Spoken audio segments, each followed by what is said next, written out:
Mapalangyaw man o mga lokal nga turista labihang nag-enjoy sa mga gitanyag nga aktibidad o performances sa isla sa Bantayan atol sa Suroy-Suroy Sugbo, Santa Fe, Madridejos ug Bantayan kon SMB Escapade niadtong Nobyembre 27 ngadto sa Nobyembre 29.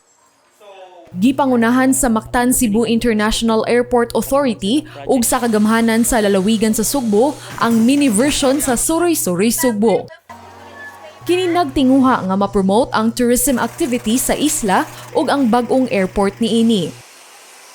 Ang mga partisipante sa Suroy-Suroy Sugbo SMB limitado og pinili lang nga mao ang mga Cebuano bloggers, vloggers, social media influencers, mga kandidata sa Miss Universe Philippines 2020, miyembro sa media, Japanese Association ug uban pa.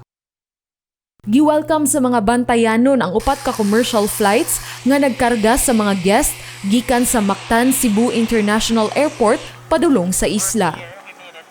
Sa lungsod sa Santa Fe, natilawan sa mga bisita ang lamian nga paniudto nga mga presko kaayo nga mga seafood nga giandam alang kanila.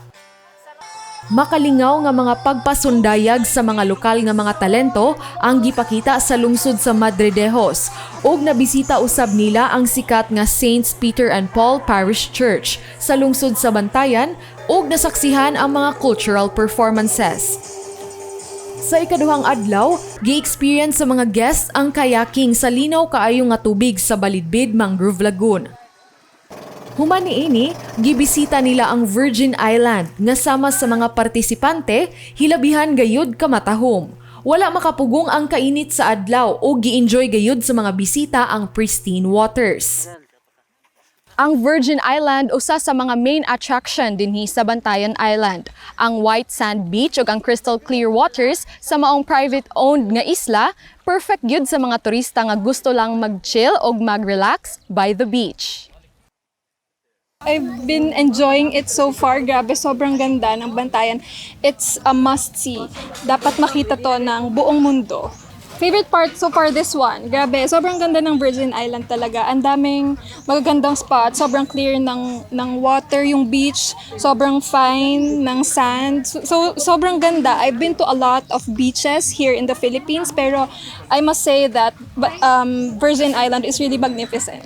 This is my first time in Cebu, and I think the culture is very much vibrant. So it's nice that we were able to experience the Suroy-Suroy Sugbo and also to immerse ourselves with the community.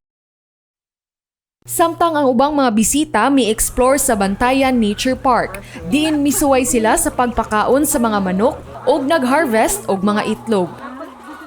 Nasayran sab sa pipila ka mga bisita kung unsaon pagproseso ang crab meat o gitour sa seafood manufacturing sa Madridejos, nga mao ang nagunang source sa mga seafood products sa Sugbo.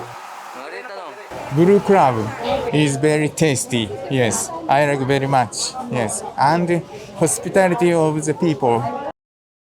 Sa ikatulo ug katapusang adlaw sa Suroy-Suroy SMB, gisugdan ang ilang adlaw pinaagi sa usa ka santos nga misa sa Saints Peter and Paul Parish Church. O humandayon niini, ilang giadto ang merkado sa Bantayan, diin sila nag-shopping og mga buwad, presko nga mga seafoods ug uban pa. I like the Virgin Island visit because I live here in Madridejos, but it's my first time being a tourist. First time being a tourist in my own home. Oh, that's really good. O guman sa tulo ka adlaw nga ilang paghimamat sa kultura, pagkaon ug tourist destinations ug uban pa sa isla. Ang mga bisita gihatod o gilupad pagbalik sa Mactan Cebu International Airport. Tungod sa pandemya, hilabihan nga naapektuhan ang turismo nga usa sa mga nagunang panginabuhian sa mga Bantayanon. Pinaagi sa SMB, gitinguha nila nga mapakita nga bisan pa man nga dili pa ang tanan ang makabisita sa ilang isla, tungod sa mga restriksyon, andam na sila nga moabi-abi sa buot moadto sa Bantayan Island. Alang sa balita sa Sugbo, kini si Paula Mendoza.